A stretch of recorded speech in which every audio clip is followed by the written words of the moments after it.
Hi, my name's Weston, and what I'd like to do today is kind of demonstrate a technique that I've adopted in my applications for doing all of the interface in code. Now, I know this is a bit controversial. A lot of people claim that one of the main benefits of doing their code in Xcode is access to Interface Builder.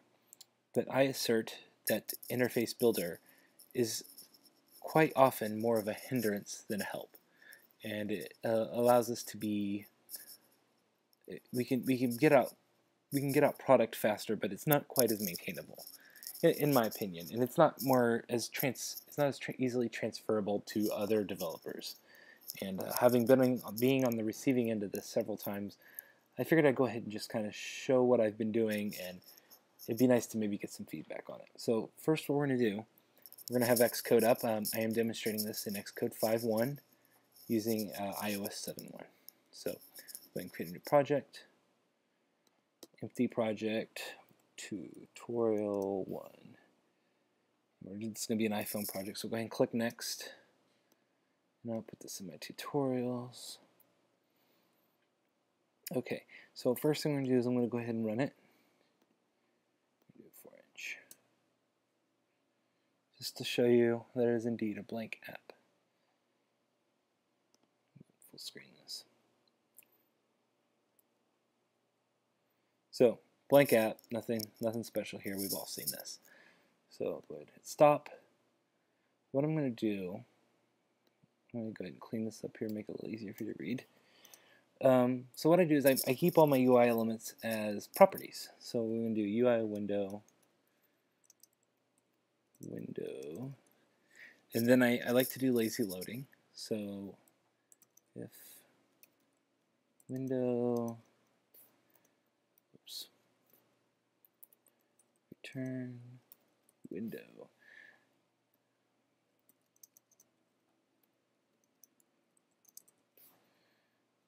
And actually what I'm going to do here is I'm going to CG rect.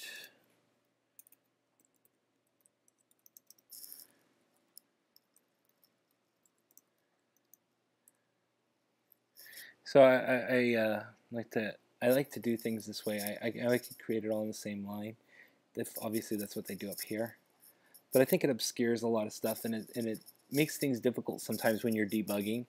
You're like not sure where a good spot to set your breakpoint is. This, it gives you nice little easy points to set your breakpoints in. So we're going to init with frame window rect. Then we're going to return the window so we can actually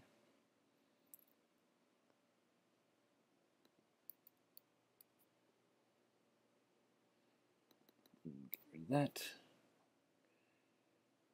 And okay, so we got this. Next thing we're going to do is go ahead and create our first view controller. So new file, Objective-C class. We're going to call this first view controller. Now we're actually going to be using AutoLayout here, so if you haven't had a chance to look at AutoLayout, especially in code, this will be a little new for you here. So we're going to delete this stuff that I don't need, fix the braces because I'm OCD. And actually, we're not going to use this init with nibname. What am I doing here? ID init. We're just going to use plain init and if self equals super init. Self. Now, just so you can see that we've loaded the right thing, I'm going to go ahead and set view set color. This will at least let us know that things are working right. So now we're going to get it back over here. I'm going to go ahead and, now what I do is I usually add a private interface here and put my properties in here. Let's go ahead and import TT first view controller H. I'm going to make a property here, and I'm going to actually make this read only.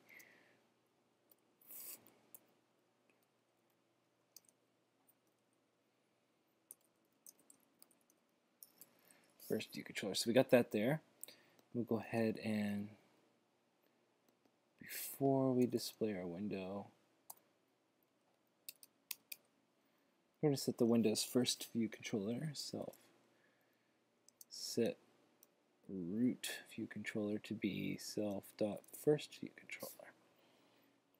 Okay, so what I like to do is I like to make a pragma mark down at the bottom, and this is where I keep all of my lazy loading UI stuff, and you can easily find it up here. And anyone looking at this code who's new will know exactly what these things are down here. Now, one thing we do need to do is, there's an unfortunate side effect of this, is we do have to synthesize to get our ivars for this. First, it's a little annoying that we still have to do that, but unfortunately the read-only keyword does not synthesize us an instance variable yet. Maybe they'll change that. Maybe someone will tell me that that's stupid and can never be. But as of right now, we synthesize. So a little bit of extra code, but if you're doing all this in code, you're already okay with doing a lot of extra code, I'm assuming. So kind of keep this apart so you can see. So let's go ahead and add our window down here. So TT first view controller. First. So we're going to do the same pattern down here. Now, if you're not familiar with the lazy loading pattern, what you do is you basically check to see if the pointer is null or nil, and if the pointer is nil, then you fill it up. You assume that it hasn't been loaded yet, and then you return and you set that to the. So you check the instance variable. If the instance variable is nil, that means it hasn't been called yet, and then you do all your loading. So like right here, if there's no window, let's create a window. We do all this stuff to create a window and return it. And then you can just access it with dot accessors, dot notation, and it'll automatically go to the right spot. So down here, we're going to go ahead and do our first view controller equals TT first view controller, alloc-init. And actually, I should probably do this. I do new, because new is essentially the same thing as alloc-init. This method is a combination of alloc-init. So as long as you are okay with using your regular init and don't need a special initializer, use new, and it's less code. So one of the things we need to do, say that's good. So we can go ahead and test this. Hit run, and you'll see now we have a red window. So this is all in code. It's not that much more code to get this to work. And if you had never seen this app before or knew what it did, coming back and looking at this for the first time, it would be a lot easier scrolling down through here to find out what the heck is going on. So let's go ahead and do some other stuff. We're going to go ahead and we're going to add we're going to go to our first view controller and we're going to add a new property. We're going to make it read only. It's going to be a UI label. It's going to be hello label. We're also going to make another property, read only, UI label, goodbye label. Now, I will say you can actually do multiple things up here, so you can actually add like a comma and then define. You know, if you like to do that, that's fine. Both ways work. We can go ahead and do that. And then we'll go ahead and do our synthesis down here. Hello label equals hello label. And goodbye label equals good. Yeah, and like I said before, these are just creating our instance variables. If we didn't synthesize, the read-only property attribute will cause nothing to be synthesized. It's just a weird quirk of the way they've done it. And that's how we deal with it. So let's go ahead and create our UI elements section down here. Okay, and our first one, we're going to create the UI label hello label. And then we'll go ahead and jump down here.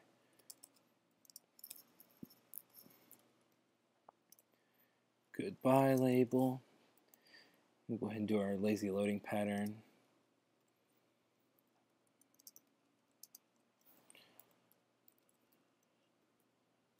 I always like to do this first, just get the skeleton up, and then I come through and fill in what I want.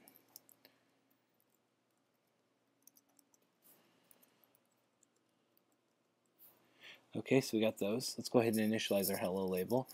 Our hello label is going to be a UI label, and we can do new here as well. Now, we're going to be using AutoLayout. So one of the annoying things about AutoLayout is you always, if you are initializing in code, you have to set translates auto-resizing mask into constraints to no. If you do not set that, it's going to throw all kinds of AutoLayout errors, and you just have to always do that. Now, I've actually, in some of my projects, went back and created some categories on UIKit objects that would make this so you can create an AutoLayout view like that. And basically what that does is automatically sets that, but I'm not going to do that here. Just realize that there are ways to get around having to do this, but some way, somehow, you need to make sure that's in your code. So we'll go ahead and do our goodbye label.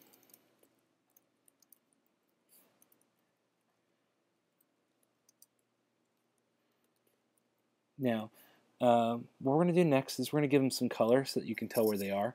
So we're going to set the background color. So hello label, set background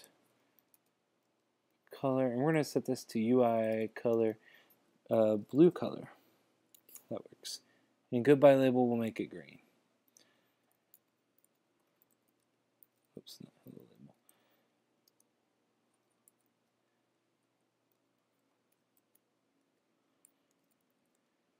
I will say that that's one possible pitfall for doing this method. I have frequently, no, I won't say frequently, I have often found I'd have something not loading right, and I'll look back at my code and I've done something like this, right? I mean, hello label, I mean, the autocorrect sometimes, or the autocomplete just kind of wants to fill that in for you, and sometimes you'll just do it. Just keep in mind that that is a possible pitfall here. If you're following along with me here, and you've noticed stuff's just not loading like mine is, you might want to go through and check all these. Make sure they're all hello label here, goodbye label here. So we'll go ahead and I command B it every once in a while just to make sure that I don't have any building issues. And we're going to go ahead and give these some text too. Hello label set text. So let's say hello, and we'll set goodbye to be goodbye.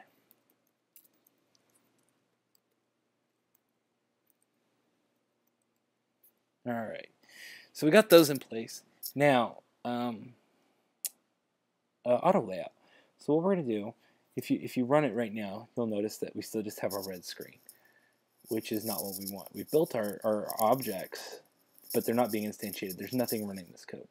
So what we're going to do is we're going to go into our view did load, and like right here, I like to go ahead and do self.view add subview self hello label self.view add subview self.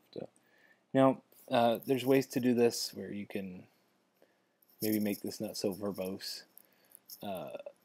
Maybe make a category or something that'll allow you to add a group of subviews. Honestly, I kind of like it on each line. It makes it very clear what you're doing and where. And like I said, it allows you to set breakpoints really easy and find out, you can see each step of the UI's initialization. So I like it that way. If you don't like it, I mean, you could probably build some category to simplify this process. But so we'll go ahead and run it. And still not seeing anything, right? That's because there's no frames being set. Normally if you weren't using AutoLayout, you'd do UI label alloc-init with frame, and then you'd set the frame. If you don't do that, there's no frame. So all these have a size 0 and a position of 0. So what are we going to do? We're going to add it to the AutoLayout system, and it's really easy to do. What we're going to do is first create a dictionary.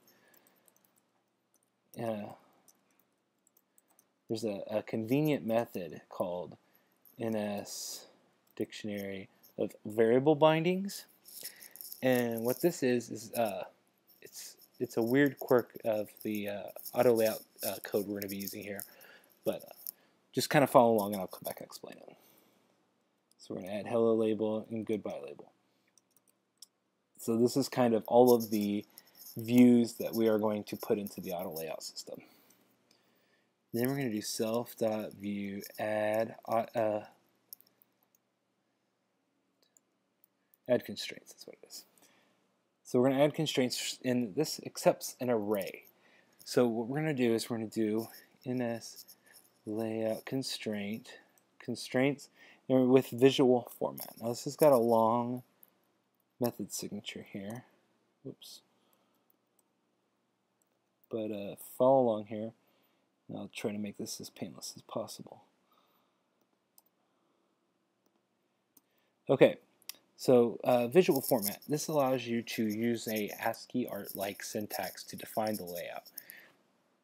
So what we're going to do first is we're going to do V, and we're going to just kind of follow with me here. V colon, and we're going to do a horizontal or vertical bar, a dash, hello label, a dash, goodbye label. Now, let me kind of explain what this does after I get all this in here.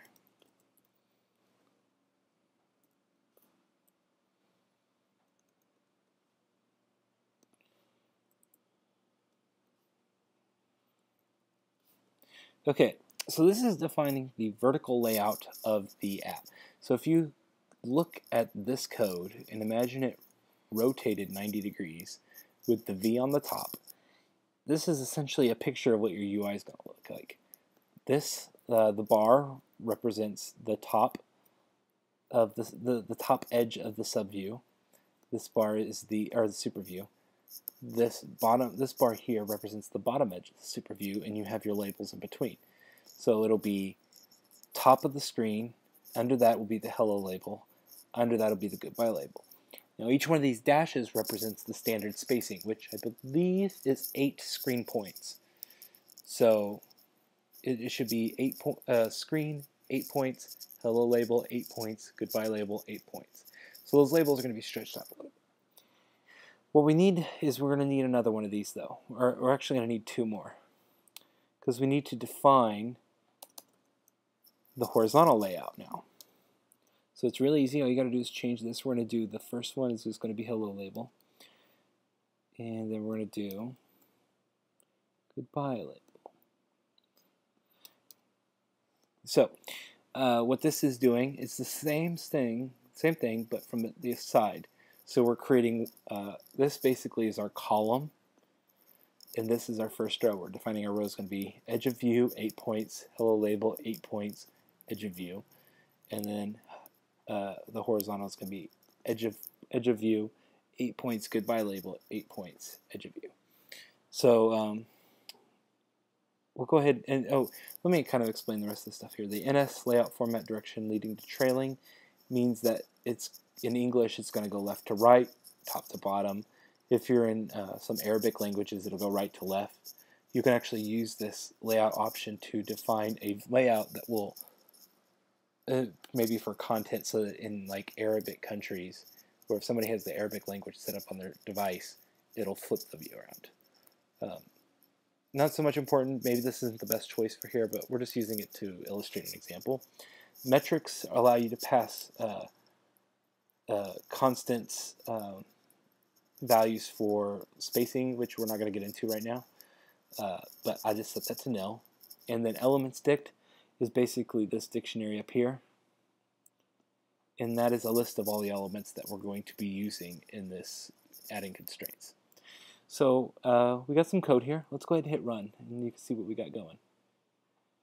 You can now see what happened, and let me see if it shows it down here. Since we didn't really specify which view had priority, it just took the first view, sized it up, and then the second view it sized to fit. You can actually tweak there's a priority property, and it would basically make hello smaller and goodbye fill up the whole screen. We're not going to do that right now, but what you can do is actually do specify some minimum stuff. So let's go ahead and do that just to kind of show you how that works. Say we want hello label. We can make it be greater than or equal to 100 points. We can do the same thing with the goodbye label. Let's run it again. So see, that kind of spreads it out. And you can tweak these numbers to kind of get the layout you like. Basically, these are inequalities. And so everything needs to be able to evaluate down. Like, you can't say, I want this to be exactly 100 points, 100 points, because remember, all these spaces here are also 8 points. It wouldn't be able to satisfy it. You'd break AutoLayout. So you need to give it some room. So inequalities are how you do that. We want this view to be at least 100 points. Now, something you could do if you wanted them equally spaced is you could take out the 100 points there. Oops, got rid of the L. And you can actually, these points, instead of having them be the standard 8, you can say, I want this to be greater than, or we can do less than or equal to 200 points. Let's run that. So you see, you can create a buffer in there. So we basically adjusted the spacing in there. We can make it 400 or 500. And see, now it's going to fit these size to fit. So let's go ahead and try something else here. Let's take this label and move it into the same constraint up here and see what happens. We'll just comment this one out for now. So if you look at this, what do you think would happen? You can kind of think about it for a minute and before I run it. But basically, we've defined that from top to bottom, it's going to be hello label, then goodbye label. And also from left to right, it's going to be hello label, then goodbye label. So if you kind of think about it, how do you think it's going to look? Let's go ahead and hit run. See if this matches what you thought. So what it does is it stacks them in corners. And you can use this, like I said, this is very powerful and will allow you to precisely define layouts. Now, a cool thing about this is it's automatically going to fix itself when you rotate. So if you hold down Command, and since we're in the simulator here and do left and right, you can rotate, and you can see that the view fixes itself. It's like, okay, we got a new bounds. Let's go ahead and fix down here. So that's you can tweak the numbers, tweak the placements of all your UI elements, and eventually get something that you like, something that looks the way you want it to. Now, that's kind of really all I wanted to show in this video. I wanted to show, most importantly, how you can. It's not that hard to do GUI stuff in code. Actually, there is one more thing I do want to show, and that is buttons, because a lot of people don't know about this. How do you do a button without IB outlets? Well, I will show you. First, let's go up to our properties here. We're going to create a new property, read only, UI button, click me. We'll call it click me. And we need to make sure we synthesize click me. So with a comma, click me equals click me. Then we just go down to our bottom here and we'll add the button in. UI button, click me. And same pattern, if not click me.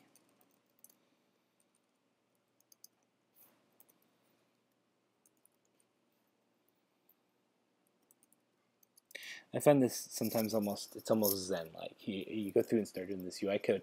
It's code, it is, but you don't have to dig down into all the little twirl downs and all the little elements. Interface Builder can get very convoluted sometimes. You pull it up, you're trying to figure out how a UI element works, and you have to sit there and just go through all these navigators to find out how this user interface works. this code is just so much easier to read. And it does take a little bit more time, but in the end, the product becomes a lot more maintainable, in my opinion. So let's go ahead and add a UI button. We'll make it, actually, this has a special initializer, so we're going to UI button type. I think it's, I haven't actually done a regular button in iOS 7 yet. I've done most of my apps have been bar buttons. I thought there was a default. Yeah, we'll just do new. If it doesn't work, I'll come back and fix it real quick. So click me, and we need to make sure we set translates. Oops. Translates auto resizing mask into constraints to no. That will you know, I'm actually going to go ahead and show you what that does if you do it, just so you can see. So on goodbye label, I set it to yes. We'll run it. None of our elements are there, and if you actually go into your debugger here, you'll see it spit out all of this debugging code. And you can usually tell that this is the problem because it'll actually say right here, it says, if you're seeing constraints you don't understand, here it says actually translates auto resizing mask into constraints. So it basically tells you that's the problem. But we'll go back in here and change that back to no. So let's see what we're saying. Okay, I'm going to go ahead and set text title. Click. Oh. Control state normal. And we're going to make it say click me. So let's go ahead and add it into the layout system. So to add it into the layout system, we just go up here, self.view add, subview self.click me, and then go here, click me. You can actually use the properties here, but then you have to use the properties in here. So you could do self.helloLabel, but then you have to do self.helloLabel here, and these strings can get pretty big. Just as long as you make sure that you're calling self.helloLabel before here, you can access the iVar directly. I've never had any problems with that. So that's why it's a little different, and yeah, so that's pretty easy. So we're going to go ahead and we'll just stick this underneath the goodbye label. So click me, give it some space. Now we need to create a horizontal constraint. You need to have a horizontal and vertical constraint for everything if you want it to look right. So let's create a horizontal. Click me. So we'll go ahead and run it. Yep, see we got our button down here. It doesn't do anything right now. We can click, click, click. It's resizing perfectly, well, except for upside down for some reason. But okay, so we got that. So now let's go ahead and add a method. We're just going to make it display an alert whenever you click on it. So we'll make a void, and we'll call this clicked me. And oh, there's one more thing you want to do. You don't have to do this, but sometimes it's helpful to have access to this. You put the UI button center. That means the button that called this message will be accessible in this variable. Not always needed, but it's handy to know. Just make sure you put that in there if you want access to that variable. So we're going to create an alert. UI alert view. Alert. UI alert view. Alert. Give the alloc-init with title. Test message. Test delegate. We don't need a delegate. Cancel button title. Okay. Other button titles. No. Very simple. We're not going to really do much with this. I basically just wanted to display the alert view. Alert show. Very simple. This is kind of a throwaway method. You could put any code in here you wanted to. And this is just to demonstrate how to link up buttons to the code. So then you go down here to click me. Now if you want it to call clicked me, I keep pointing at the screen like you can see what I'm doing. If you want it to call clicked me, what you do is you add a target. So click me, set target, then it's add target, self, so the object's going to be self, the action is going to be an @selector clicked me. Now, I'll actually show this to you right here. You'll notice down here that clicked me has a colon after it. That means that it has a parameter, and so it'll send the button as that parameter. Click me does not have a parameter. It's just a thing here. So click me wouldn't really. I mean, you could have it call click me, but it won't have a parameter with it. So clicked me, and UI control event touch up inside. That's the standard iOS touch events. Touch up inside. So that's it. That's all you got to do. Now we'll go ahead and run it. And we'll jump back over here. If you click it, and you get your alert. Very simple. Works in AutoLayout. And I don't know. I mean, maybe I'm crazy here. Maybe this is just too much. Maybe this is too much code, and Interface Builder's much better. But I find it to be a lot simpler to define all this stuff in code. It's easier. You come in here. If say this was like 1,000 lines long, you just click at the top. You see all the UI elements here: hello label, goodbye label, click me. You could put a one-line comment in there if it was obscure. If you had like 2 labels and the meaning wasn't evident by the name, so it's really easy to see all of this stuff. You could put comments. You could put little notes to the next developer. I don't know. I think it helps make things a little easier to understand. So I don't know. Maybe I'm crazy.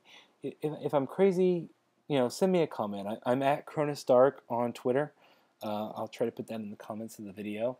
And you know what? I would really like to hear if there's a problem with this, because this is what I'm doing in all my code now. And if I'm doing something bad, I would love someone to point out to me so I can stop doing it. But also, if you like it, that's great too. I would really like to hear that. It'd be nice to know if maybe I should do some more videos about this, or I don't know. Well, anyway, that's all I really have. Send me a comment. That's it. Have a nice day. Bye.